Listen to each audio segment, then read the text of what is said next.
15 August आणि 26 जानेवारीला आपण राष्ट्राचं प्रतीक असणारा जे राष्ट्रध्वज आहे तो आपण फडकवतो आणि स्वातंत्र्य दिन आणि प्रजासत्ताक दिन आपण साजरा करतो।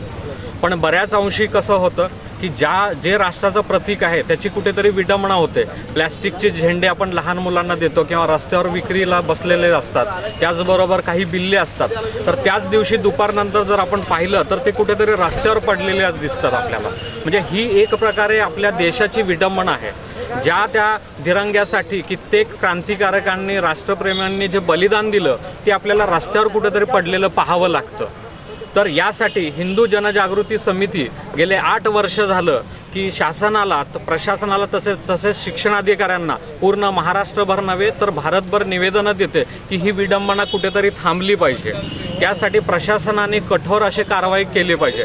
त्याचबरोबर संविधानामध्ये असे काही नियम आहेत की असे जे राष्ट्रीय प्रतीक आहेत तर त्याचं संरक्षणासाठी, त्याची विडंबना रोखण्यासाठी कठोर कारवाई करण्याची किंवा दंडनीय अपराध आहे या दृष्टीनं काही नियमावली आहे, तर प्रशासनानं ते पालन करावं। कारण का गेले कित्येक 65 वर्ष झाले देशाला स्वातंत्र्य मिळून अजूनही त्याची घोर विडंबना चालू आहे।